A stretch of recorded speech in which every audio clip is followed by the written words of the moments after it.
welcome to another episode on the Motherhood Circle video series.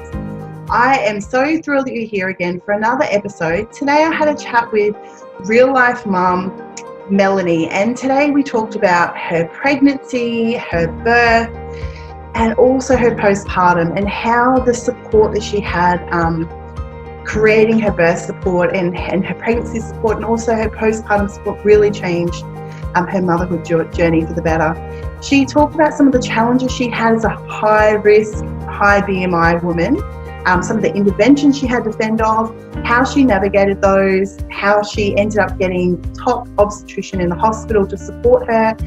It really is a wonderful story. It's really inspirational.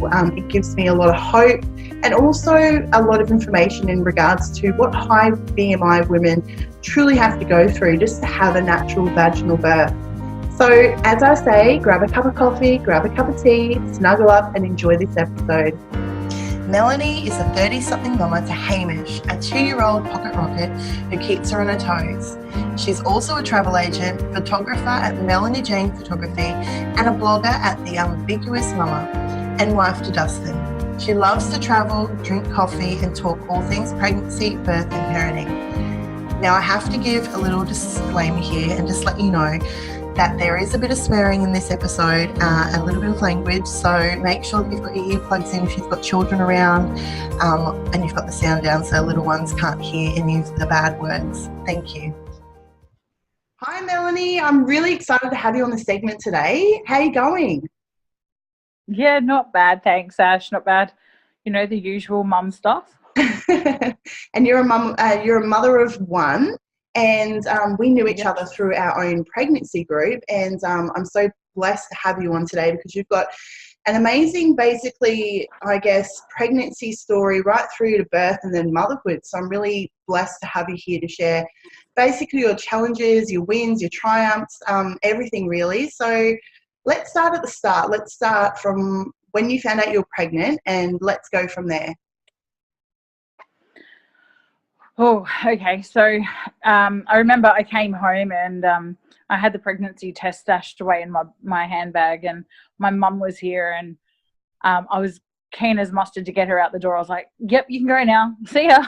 Bye. And as soon as she left, she hadn't even gotten out of the driveway. I was already in the bathroom doing that test, and literally within seconds, our worlds changed. And it was not without a little bit of trepidation, I guess, because we had experienced a miscarriage the month prior. So it was all pretty quick. So going from a loss to being pregnant and hoping to God that it was a sticky one was kind of an emotional voyage, really. But no, it was definitely a time. And so you're pregnant again after you've gone through miscarriage, and you're obviously worried and hopeful and excited, and then so you've got this expectation. You've seen your friends maybe or family who have gone through pregnancy and birth, and so you go into your either where do you go for your maternity care, and what happens, and what expectations did you have at that point in time? My first stop was obviously my GP, and he was really good. He did all the blood tests and everything, and gave me the paperwork and whatnot that I needed for, oh, there we go. Gave me all the paperwork I needed for signing into the hospital, but I asked him, because I'm sort of situated between two hospitals, which hospital are you recommending me to? And he said the women's. You'll automatically be classed as high risk because of your BMI. I went, okay, that's frustrating, but whatever, we'll work our way through it. That's fine. So yeah, that was kind of my first stop. The next stop was just getting through those next few weeks. And then, yeah, the first appointment at the hospital was quite an interesting one. I'd chosen to have a student midwife with me on my journey because I have lymphedema. So, and I also have another, I guess, physical constraint, I guess, in lipedema, which both push my BMI up. One means that I retain a lot of fluid because my lymphatic system doesn't drain properly, and the other one basically has my body in starvation mode constantly. So instead of using the energy I'm giving my body on a daily basis, it converts it to fat and stores it away for future use. So I thought, it'd be a really good opportunity for a student midwife to follow that journey through from sort of woe to go. So I got one early on in the piece. I was only, I think it was about 13 weeks or something when I first got in touch with her. And at that very first hospital appointment, I said to her, don't be surprised if you see a lot of judgment coming through. I'm expecting it. So yeah. So when did you get that expectation? Like, I'm a high BMI woman as well, and I'll be honest, I don't feel like I've been judged for being a bigger woman. I'm sure I have, but I haven't. I've judged myself, but I haven't actually felt anything until I was pregnant. But I was still very unaware, so I knew I was high risk, but it was never explained to me why I was high risk or anything. It was just you're high risk. Did you have other stories that you knew this was going to happen, or how did you have that knowledge already that this was going to happen? I guess there were other stories of larger women that had been not ridiculed, that's not the right word, but discriminated, I guess, against, told that they wouldn't be able to do things because of their size. And just in general, like throughout my life, I've had people tell me I couldn't do something because of my size. So I guess it was just an expectation that I'd probably come across that again during pregnancy. Doctors tend to have a very narrow field of vision when it comes to what is normal, and they don't see past that a lot of the time. I totally get that now with my after my experiences. I totally get that now, and I totally see that. And I wish I had the foresight that you had, because I expected to be treated like an individual, normal person, that someone would see me for the intelligent being, the informed woman that I was. And unfortunately, a lot of the time, they can't see past your BMI, and it's just blocked. Like, no. Unfortunately, I think that hospital policy kind of dictates that they have a standard structure that they must follow, and if they don't follow it, then they get a rap across the knuckles. And unfortunately, when you're pregnant, you're not dying. In most cases, I'm sure there are some cases where pregnancy can become obviously life-threatening, and doctors are obviously absolutely useful for those instances, but when you walk into your very first hospital appointment, like I did, and the woman says, oh, well, we're going to have to get you to see the dietitian because we can't afford for you to put on any more weight, and then refuses to do a Doppler on you because, oh, well, you would have experienced, you wouldn't be able to see the baby on your first ultrasound anyway. They would have had to have done an internal. So there's no way that we would hear the baby's heartbeat with the Doppler. And from my experience, most people, or most of my friends are quite slender, and most of my friends have had to have internal anyway. So it's like, give it a rest. Yeah. Like, what the hell? It's okay. I threw some shade at her and basically said, well, when the baby is the size of a poppy seed, as I'm sure you know, it is very hard to see them from the outside, regardless of what your size is. Yeah.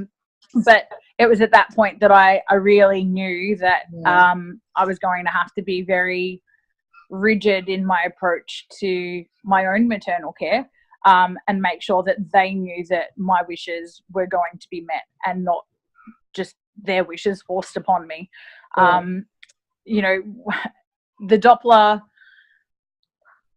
was my way. When I saw it, it was basically me saying to her, hey, I've lost a baby in the past. I haven't had an ultrasound for a few weeks now, and I'm getting a little bit nervous because this is the point in my mum's pregnancies where she lost her babies. My mum had I think 7 miscarriages prior to me and another one after me. And so for her to turn around and go, oh, you're too big, we wouldn't hear anything anyway. So I'd have to, when I couldn't find the heartbeat, then we'd have to get the doctor in, and when he couldn't find the heartbeat, we'd have to get a sonographer in. And then, you know, it's just too hard. Well, I'm sorry, stiff shit. Like, it's not about you, it's about me, and it's about my care. And if you would ordinarily listen to the baby's heartbeat via Doppler, then you at least try. You don't treat me any differently just because I appear to be different.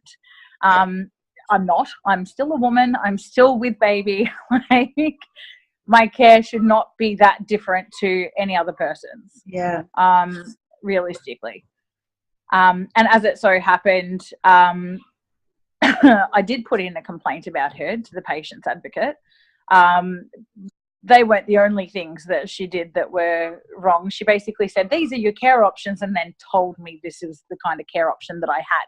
And that was seeing only doctors, no midwife care, no shared care, no nothing. So I literally was pushed in. That was the only thing that they pushed me into. And I went, I'll choose my fights. This one, not so big a deal. I'm probably happy having a doctor check me over rather than you anyway. You're a midwife and you've just done your dash. So I'll have the doctors take care of me. That's fine. But I did put in, as I said, a complaint to the patient liaison, because if it's happening to me, it's happening to others. And as far as I'm concerned, that's not good enough. My student midwife was devastated for me. She said that first appointment is supposed to be answering your questions, putting your mind at ease. Exciting. Getting excited for this impending, getting excited for this impending birth. And instead, she's gone out of her way to make you feel like crap. And I said she had to. A tactful way of communicating certain things to someone, having a bit of tack and class about something. Yeah. And constantly saying, you can't do this, you can't do that, blah, blah, blah, blah, and just blocking up and basically having no compassion or connection with the person. It's exactly. Really and she wasn't interested in having any connection. You know, at one point, I had actually at that stage been diagnosed by my GP as having low blood pressure, which apparently in someone of my size is unusual. Again, it comes back to the size. Like I said to my doctor, I don't follow any textbook because I'm me. Exactly. That's what I said as well. Like, I'm not a textbook. I don't go by page through life. Never have, never will, don't intend to. So, you know, when and it actually, it came on pretty early, my low blood pressure. I was about 8 weeks, I think, and it stopped me going interstate for a work thing. So it was quite problematic. And so when this midwife, this is the reason really why I went to the patient liaison. The rest I could probably look past. But she goes, oh, we're not going to have a blood pressure cuff that's large enough for you. And I just looked at her, I went, you're in one of Melbourne's best training hospitals. I'm pretty sure you have one. Like, stop talking rubbish. And they do, because I am a high BMI woman and they were always able to accommodate me. She was just being, set by the sounds of it, really difficult and like really. She's just being a bitch. Let's just be fair. So you ended up, let's go on to the next part where because you ended up, I'm pretty sure from memory, you ended up speaking with you ended up getting like the doctor of the hospital. The head of the department. So that's right. Let's navigate to him and the conversation you had and, you know, for your birth and what your plan was and that sort of thing. And what was recommended to you for your birth. So after that first appointment, I was disgusted in the system and I went, well, I'm not going to have my child birth classes with the hospital because that's just ridiculous. I'm not paying $100 to be ridiculed and treated like a piece of crap. Yeah. So I went online and I found the Rock Your Birth Academy and I found different pregnancy groups and whatnot and did my own research. And then my second doctor's appointment, the doctor there was like, oh, now we're going to schedule you in for a C-section. And I went, why? Why do I need a C-section? Like, you don't know what my vagina can do. My vagina is magic, for Christ's sake. You know, it can push out a baby. That's what it's there for. And so, yeah, basically she goes, oh, well, you know, women your size generally don't end up having natural births. They don't have the stamina for it. And I just looked at her. I said, lady, you don't know me from a bar of soap. I said, you have no idea. You have not one single idea. And you know what? But like, to say that about a woman, and when I researched it and I went through, a lot of the reasons why high BMI women have trouble having vaginal birth is because of all the restrictions and interventions that they place on a woman. I saw a video. You can't have a water birth because you're too big. Well, but what if that's the missing link to having a natural birth? Yeah, so they put so many restrictions. I remember I was watching a birthing video, and this woman had already given birth and she had really quick labours, and she'd put on weight since she had her second baby, so she became high BMI. She was saying to them, like, I'm about to have this baby. They're like, just be quiet, we're putting the monitoring on. Then it flips over to this woman who's like low risk, and she's all like in the birthing pool and she's swaying, and the midwife's massaging her back, and she's like, oh, you know, and then it goes back to this woman and she's like, the baby, I said to my husband, that baby is about to come out of her vagina. And they were too busy putting the actual continuous monitoring on that the midwives missed the fact that she was having a baby out of her vagina. They completely missed it. Meanwhile, this woman in low risk is having a 4-point-something kilo baby. And it's like, what the hell? Like, this big woman had a tiny baby. And it's just like, I can't believe what they do because you're fat or bigger, whatever the word it is that, you know, women resonate with, a larger woman plus size, that you are like stuck on your back, going to tie you up, going to give you a needle, be quiet, you're making a fuss, opposed to being able to birth in a birthing suite and actually be treated like a human being and be, you know, like get that compassion and consideration. Sorry, I just had to jump in there because... No, that's okay. And that's exactly right. And she's like, oh, and you're going to have to see the anaesthetist because, you know, the minute you walk into the hospital, you're going to want to get that epidural. And I've gone, I have one of the highest pain tolerances of people I know. I can't take painkillers because of my allergies. Like, get stuffed. And so she's like, oh, well, you know, we'll set up the appointment and then you can have a chat with them and they can consult with you and make sure that you understand the ramifications of if you don't get it early enough. And I've just gone, I understand what the ramifications are. I'm going to have a baby out of my vagina with no pain. I love your no pain meds. Like, wow. How? Because women haven't been doing that for a lifetime. Like, come on. So anyways, I went, fine, you know what? I'll rock up to my appointment. I'll do everything that I need to, and so be it. And she finished up that appointment with, and you're going to need to do the fasting blood glucose test because people your size generally get GD. And I went, great. She goes, and you've got a predisposition for it because your grandmother had diabetes. I've gone, yeah, in old age. Pregnancy diabetes and old people diabetes is kind of like two very different things. Yeah. They're about 50 years apart. But okay, sure thing, sister, no worries. And so I went in and I had the glucose test and it was fine. So next time I'm going to say, it was fine last time, it'll be fine this time. I'm not having it. You can prick my finger every day for a week if you need to, but I'm not having that stupid test. Yeah. And then I needed to reschedule an appointment. I can't remember what happened, but it needed to be rescheduled. And they said, oh, look, you've been put into an appointment with the head of the department. And he's only in on these days. And I thought, oh, goody, I can make use of this. I've obviously been put in for him, like, for a reason. Yeah. And you know, it's probably because I made that last doctor's life hell, to be perfectly frank. I just went in all guns blazing and didn't care if I offended her because, well, she'd offended me, so what did it matter? And so I went in for my appointment and I said to him, the first thing I did, I had my mum and my husband with me, and I said to our student midwife, and I said to him, please read my notes, have a read over them, and tell me your thoughts. And so he looked at me as if to say, that's a bit strange.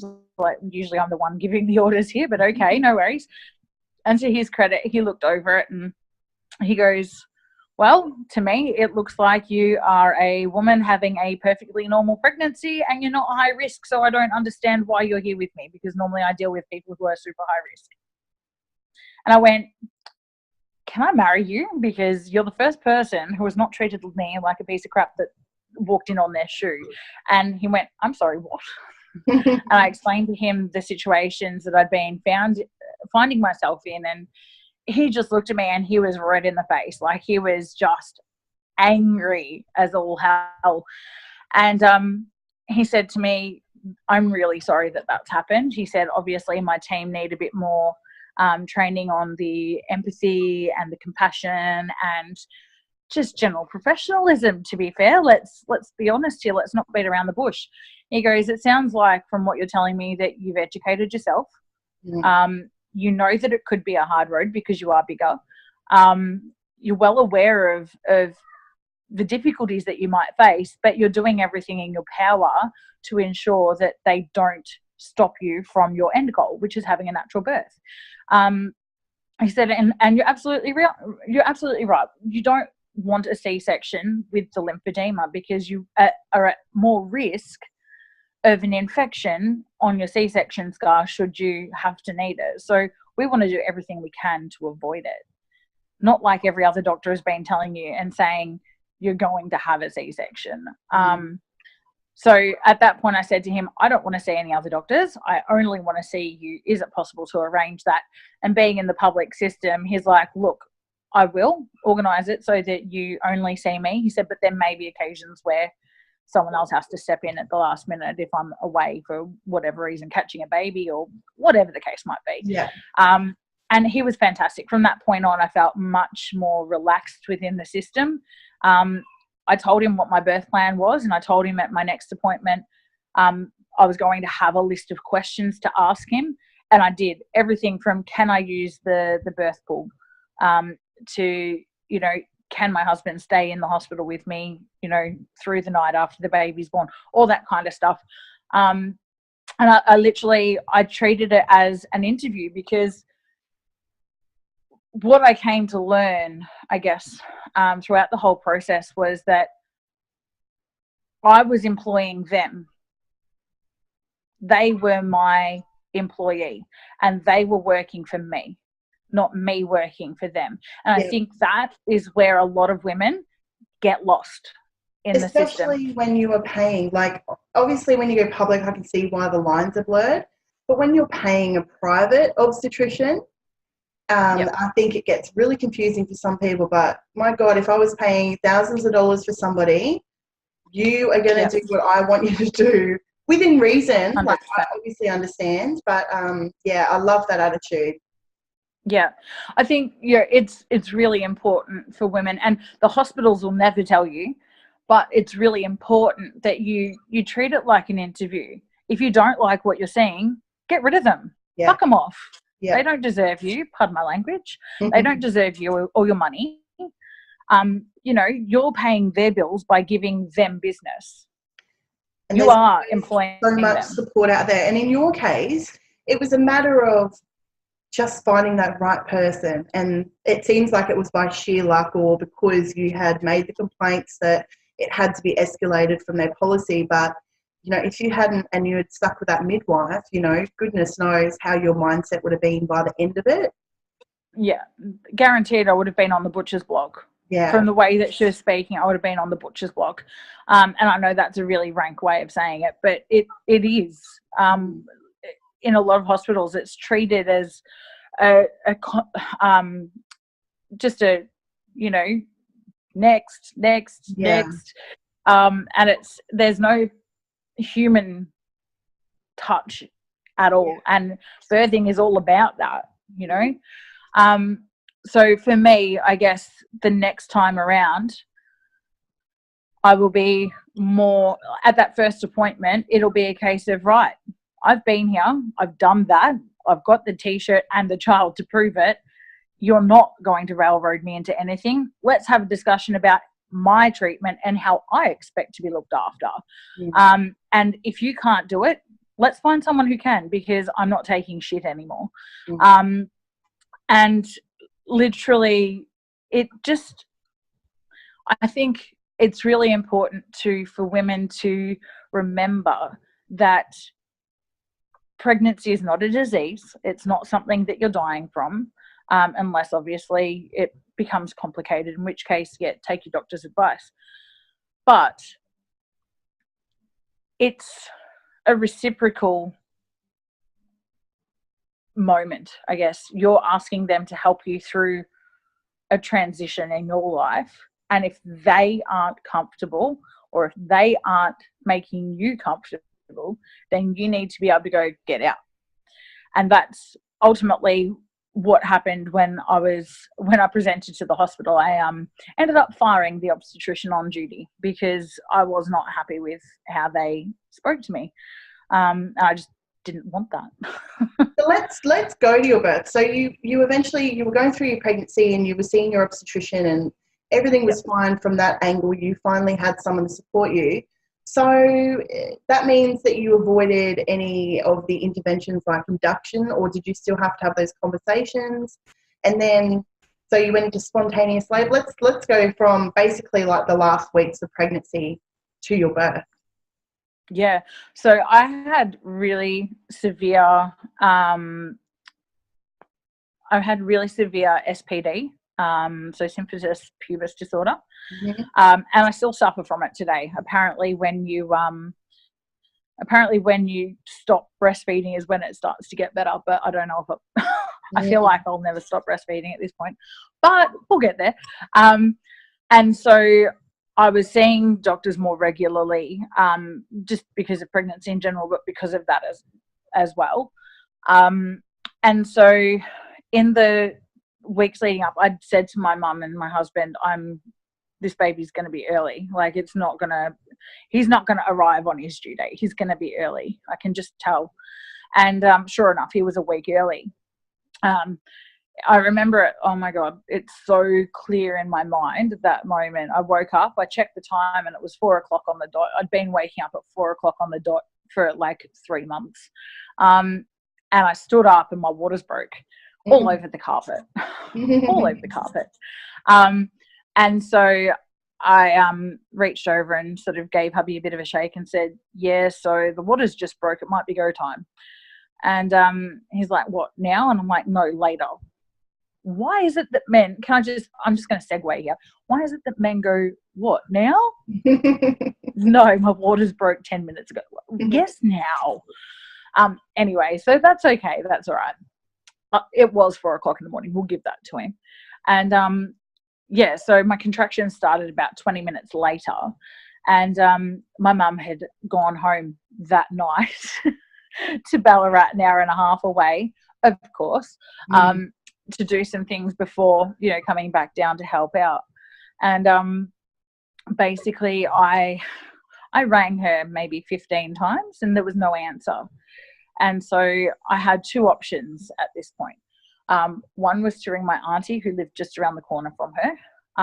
And the second option was to ring the police and just explain the situation and say to them, look, I know it's not your general duty, but would you mind going and knocking on the door and waking her ass up, because I'm pretty sure she's left her mobile phone in the lounge room and gone to bed. And my waters are broken, so who knows how far away this baby is. And your mum was your mum driving you as well to the hospital? Yeah. Yeah. And so I'm like, okay, we should probably get her here sometime soon. And so about 20 minutes later, I get this frantic call from my mum going, are you okay? Where's the baby at? What are you doing? Are you at the hospital yet? I'm like, no, Mum, I'm staying at home for as long as I damn well can, because I don't want hospital pushing interventions and stuff like that. Like, you've got time, it's fine. And luckily it was just, my body was literally in pre-labor at that point. I'd had no pre-labor. I'd had Braxton Hicks, but no proper pre-labor Yeah. up until that time. And so from 4 a.m. till about 10 o'clock that night, I went through pre-labor and then went into active labor straight after. We had our birth photographer arrive at about 10 o'clock, and she could see that things were starting to move along. And so she's also a doula as well. And so she actually got me doing some squats and lunges and stuff like that. The last thing that you want to do when you're in pain, but they work really well. I know. I was squatting like for the last, like the 3rd trimester of my pregnancy, like get that baby's head down, like it was crazy. But that's the thing. And as a plus size woman, we're squatting up and even in labour. So, you know, we're capable. Yep, that's it. Exactly. If you can squat as a plus size woman when you're having a contraction, you can do anything. Exactly.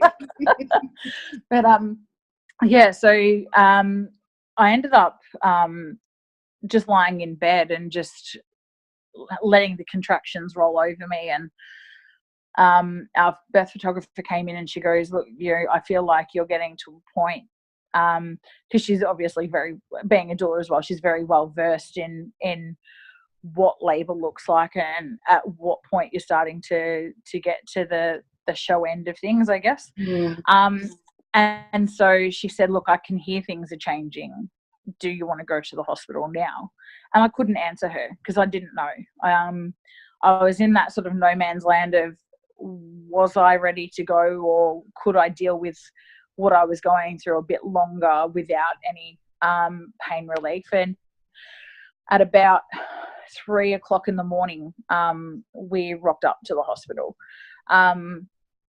And this is where I encountered probably almost 24 hours later. Yeah. Yeah, I'd done everything right. I'd rung the hospital and said, hey, my waters are broken. They didn't give me any further instructions. I knew that the rules were that within a certain time frame, if your baby hadn't come, then you had to go into the hospital and be induced and blah, blah, blah. But I figured the hospital hadn't bothered calling me back yet, and I wasn't going to call them. So I was just going to slip through the cracks for that, because I felt well. The baby was fine. Like, there was no meconium. There was nothing like that. So at that point in time, the point with infection is that putting vaginal examinations, putting their fingers up your cervix and introducing the infection. So if you had no one up inside you, you were at low risk of any sort of infection at this point in place. Exactly. And so when we arrived at the hospital, the midwife on duty asked if she could do a vaginal examination, but she didn't use her fingers. She used a speculum. And she said, oh, you're only 1 centimetre dilated. And I went, would you like to check again, sweetheart? Because I'm pretty sure that I'm a bit further along than that. And she goes, oh, as a first-time mum, I'd expect you to say that. I'm like, don't you fucking condescend me, bitch. I went, all right, I'm just going to pass it off as me being a bit tetchy because I'm in a little bit of pain, but that's okay. Okay, no worries. And she said, the obstetrician will be down in a moment to see you. Anyway, so the obstetrician comes down and she says to me, when did your waters break, dear? And I said to her, 4 o'clock yesterday morning. She goes, what? Nearly 24 hours? And I said, well, yeah, I did ring when that happened to let you guys know. And she goes, then they didn't tell you to come in? And I went, well, no, because I had no contractions at that point. So they said, just, stay at home as long as you can. She goes, well, now we're going to have to induce you. And I've just gone, whoa, slow down, sister. What's going on here? Like, my body's doing exactly what it needs to.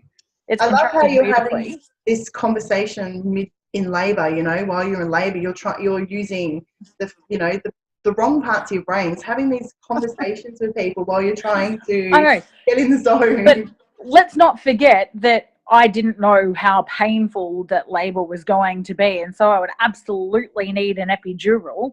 And here I am having a full conversation during contractions. Yeah. A case in point right there. But I literally said to her, well, no, I don't need an induction. Like, my body is contracting, and it is contracting regularly. The contractions are like just a few minutes apart, lasting a minute. Like, I'm confused. Why would you try and induce me? Well, what has been broken for nearly 24 hours now? We're going to have to give you antibiotics as well. And I've gone, no. I said, what part of me is telling you that I have an infection that needs antibiotics? Well, I've gone, no, you don't need to fill me up. I said, this baby is not going to be born in a long period of time. It is going to be a very short period of time.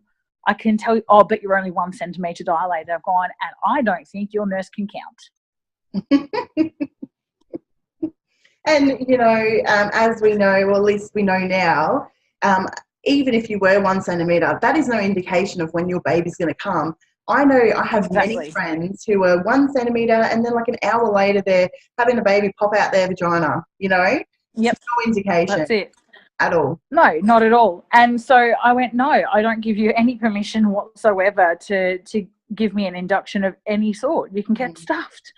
And she goes, well, then we're going to have to send you home. I said, well, if you send me home, let me tell you right now, you'll be answering our why, because I will end up having this child on the side of the road. Guaranteed. Or I'll free birth at home. She goes, is that a threat? I said, no, it's a promise, because I'm telling you I'm more than 1 centimetre dilated. Yeah. Anyways, I said, look, give me some time to think, come back in a half an hour. And I just kept on putting her off. And I had my mum and my husband with me. And I remember saying to them, if we go home, there's no way I'm making it back. Yeah. There's no way. I can tell you I'm not going to make it back. And Mum goes, no, I agree with you. I don't think you will either. And hubby was of the same opinion. And so we ended up just putting them off as often as we could. And they'd come back. I'd say, look, give me half an hour. And they'd be like, yep, cool, no worries. And they came back every half hour. And it was at about 5:45 in the morning. Times are a bit iffy. But the obstetrician comes in and she goes, we need to give you the antibiotics. We need to give you an induction. And I went, why? She goes, well, because if we don't, we're going to end up with a dead baby. They pulled the dead baby card, and I literally sat dead bolt upright in the middle of a contraction. And I'm going to get a bit sweary, so I apologise to your listeners. Good. I'll make sure I censor this one. I've gone, get the fuck out of my birthing suite. You are not welcome. Do not bother coming back. And she went, well, it's true. And I've gone, fuck off. You are not welcome. I said, take your dead baby bullshit elsewhere, because it doesn't work on me. I said, how dare you try to manipulate and coerce me in the middle of contractions? I said, get out. And the midwife went in to bat for the obstetrician. And I said, and you, who can't count past 1, you can get the fuck out too. I want somebody else. Isn't that sick? Yeah. That they, I mean, I had the dead baby card the whole way through my pregnancy, because it is just a sick thing to say to, it's a fear-mongering and such a, you know, it's such a horrible thing to say to someone, especially when many women go on to have babies perfectly fine with their waters broken for days at a time without any antibiotics. I'm not, you know, crazy. That's it. And I literally, I said, I'm not willing, I'm not willing to have this bullshit at all. Get out. And so they got out. And about 10 minutes later, I had this really meek knock on the door, and the midwife opened it, and she said, is it okay if I come in? And I went, it depends. What the fuck do you want? And she said, well, I've just been on the phone to the obstetrician, and they heard you moaning in the background.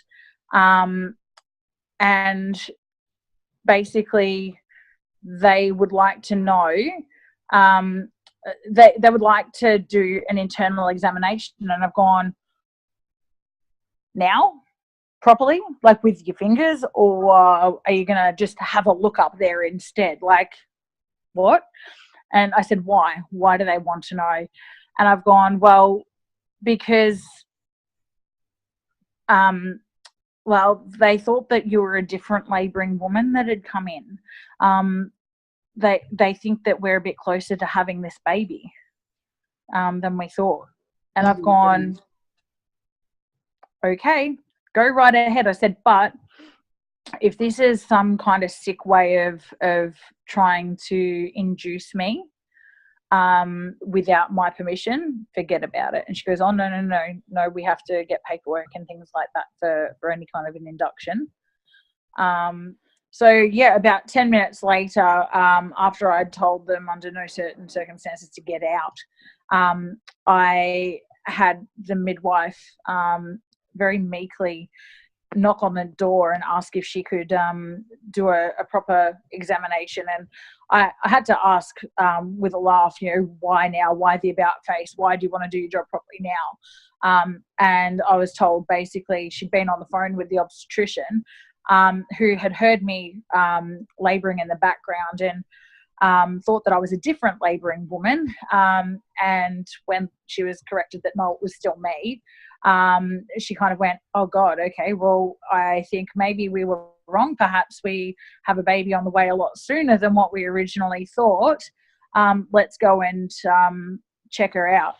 And so I said, well, fine, but I'm happy to have a vaginal examination, but only if this isn't your sick way of trying to force an induction on me. And she said, oh no, we have to get paperwork signed and all that. So I let her do it, and surprise, surprise, I was 4 centimetres dilated. So it was a case of, okay, well, let's get you up to the birthing suite. Do you think you can walk? No, I have a head about to fall out between my legs. I think you can get a fucking wheelchair and walk me up there yourself. And so they did.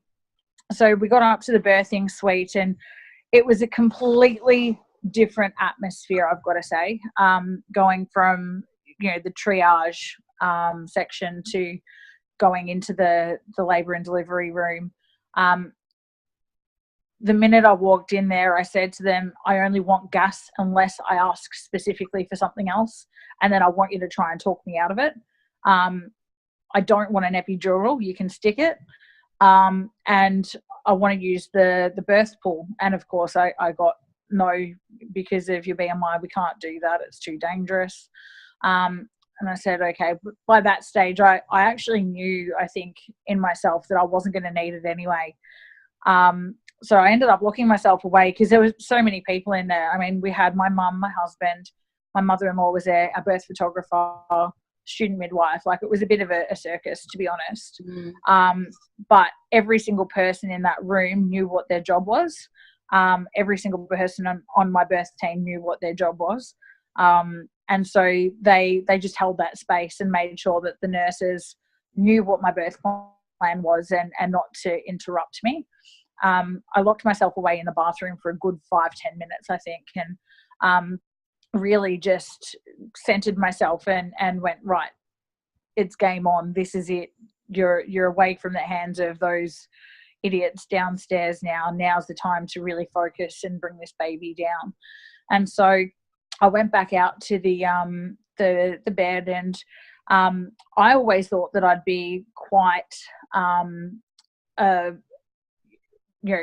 moving, flexible birther, but as it turned out, with the SPD that I was dealing with, it made it a lot more difficult to move around. And so I ended up not being as active as I thought I might be. But I was on my back, but I was half on my back, half on my hip.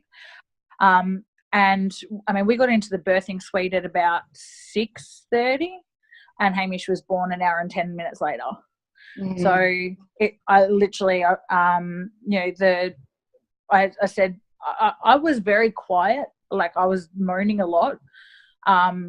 But during the time that I was in there, I asked for the gas and air, and that was more just to focus my breath.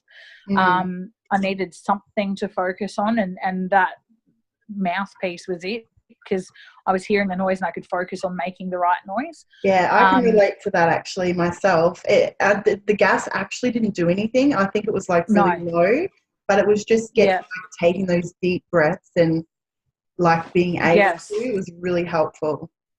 Yeah, exactly. And it was, hubby was fantastic. He was there. He had the wet face washes, and he was wiping my brow and holding my hand and encouraging me and everything. And that was fantastic. And I remember at one point they had the monitor on my belly, and they couldn't get it to, like, every time I had a contraction, I'd sort of squeeze forward, and he, like, the baby, Hamish's heartbeat would sort of disappear because it would move. And I remember the nurse reached up to move it, and I slapped her hand away and said, "Don't touch me." And like, I think at that point they realized just how close I was, and they said, "Look, we can't get a decent reading. Can we put the little note on his head?" I said, "I don't think you're going to need it, but go for it." And so they did that, and literally about 3 minutes later, I reckon it would have been, the head midwife goes, "If you reach down, you can," oh my God, there's his head. And literally she was about to say, "Can you reach down and feel his hair?" And his head was already out. It's interesting that they wasted time putting on a scalp screw in that period of time when they could have been supporting you, like by holding your hand or nurturing you. Rather to than be fair, focus on that. he moved down the birth canal super quickly. When they put the little scalp monitor on him, he was a fair way up, and immediately after they put it on, I did a big push involuntarily. I felt him drop into the birth canal, and I could feel how fast he was coming, and I just knew that if I didn't slow it down, that I would tear really terribly. And so I stopped pushing, and I just panted, and I panted, and I panted. And then, she goes, "Oh, look, we can see his head." And by the time she even had a chance to finish the sentence, he was already out. So to be fair, he was moving fast. Faster than any of them realised, I think, and they didn't even have gloves on when they caught him. That's how fast he was. My body experienced the fetal ejection reflex, I believe, just purely for the fact that I was not actively pushing. I had no say in the matter. He was coming out whether I wanted him to or not. I love that. I love it because we always see on TV is like coach pushing, push. And even I felt the same thing. I felt your body's continually pushing that baby down. Like, our bodies are amazing, aren't they? Like, and that you didn't it's really just have like to elastic band, really. Yeah.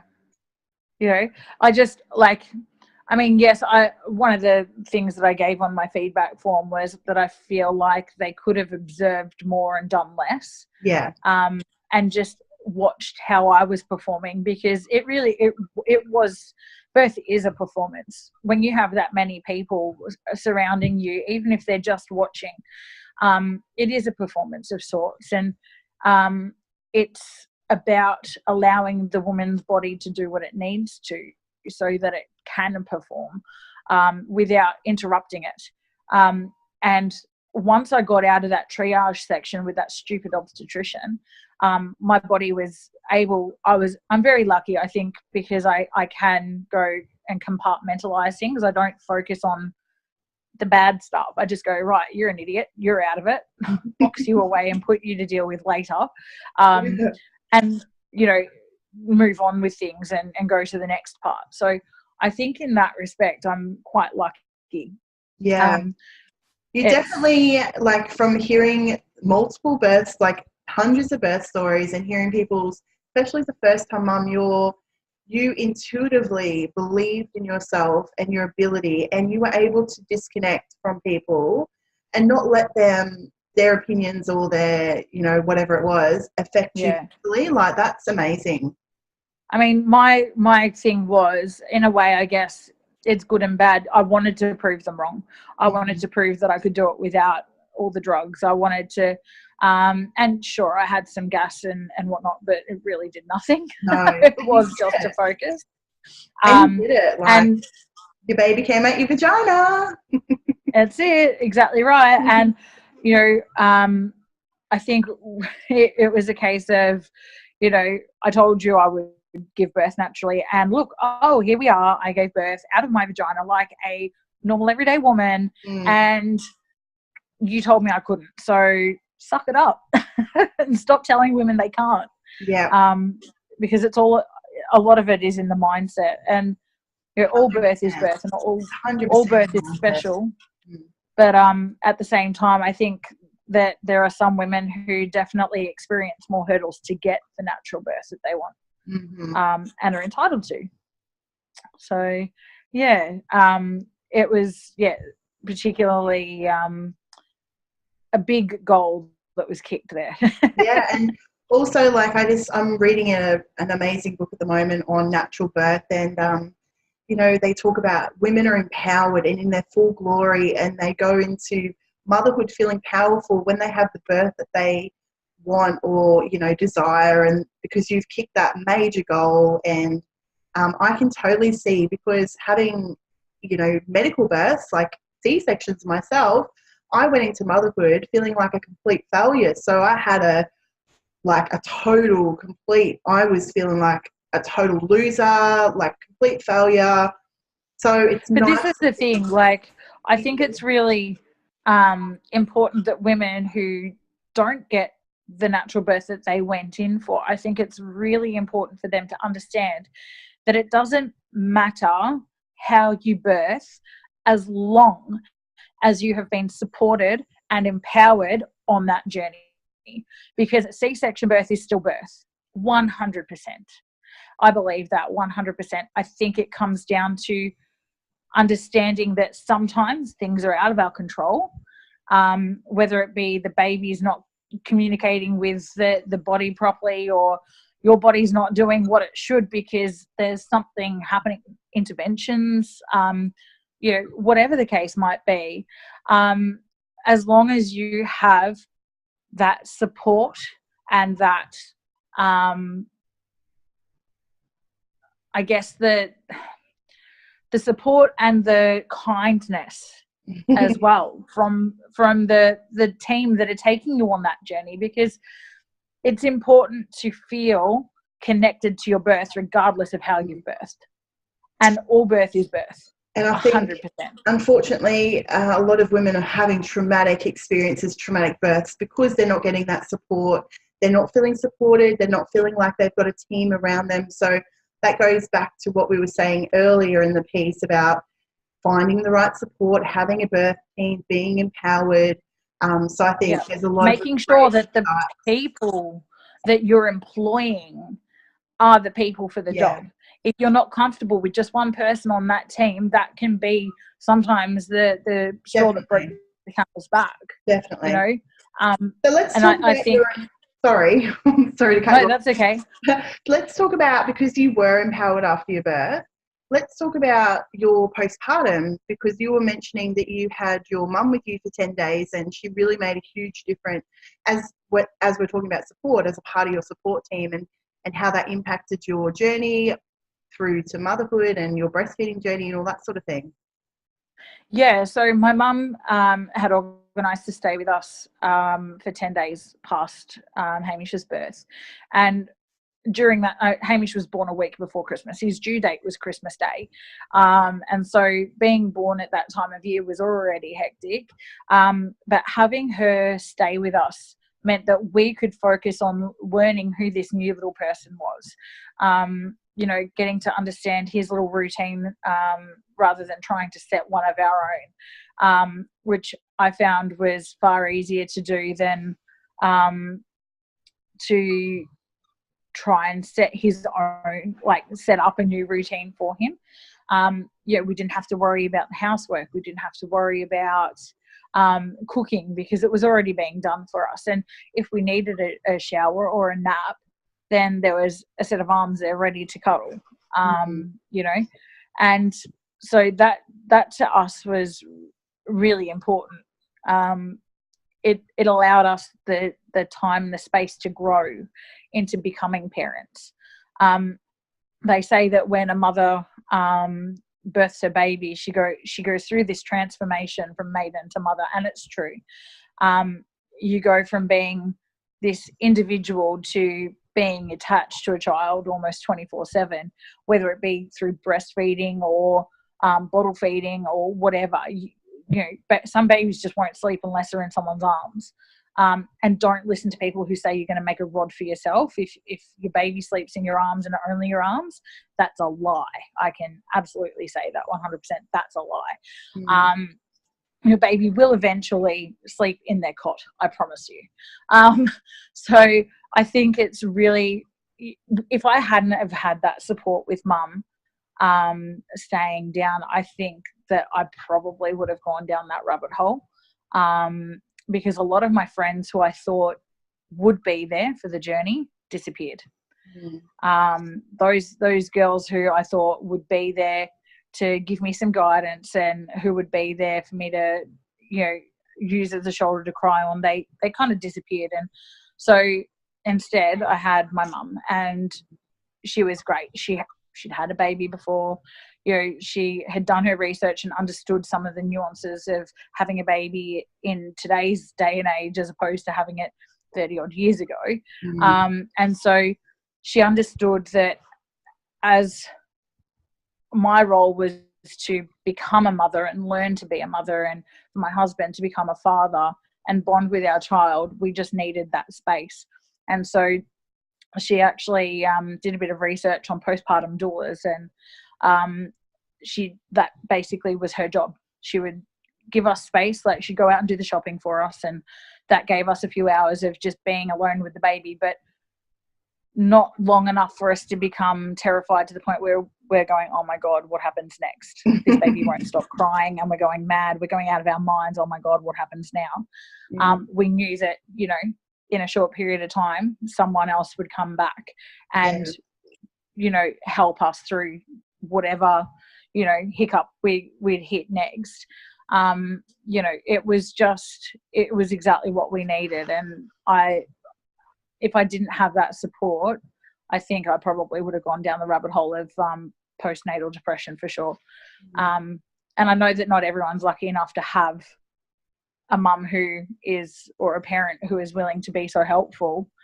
But I think it's also really important to consider having, whether it's a friend or organising a bunch of friends to bring around some meals, or even yourself if you, in that few weeks before the baby's due, just cooking up some meals and organising something, or even having like Hello Fresh or U Foods or whatever just being delivered to you, so that's one less thing you have to think about.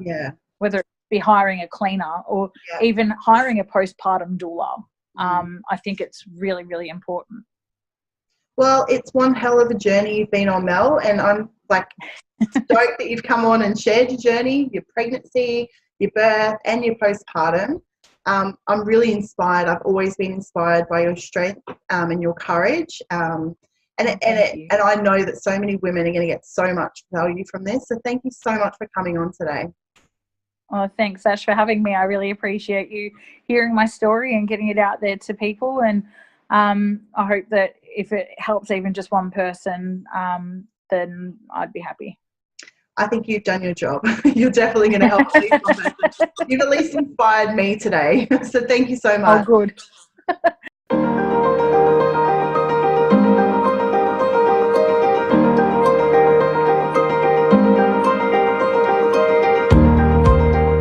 Thanks for watching this episode. Make sure you subscribe to this YouTube channel, our mailing list, and follow us on our social channels so you never miss an episode. All our details are listed in the description box in YouTube. I look forward to bringing you another great episode next week. Welcome to our circle of support, Mama, with the Motherhood Circle. See you next week. With love, Ashley.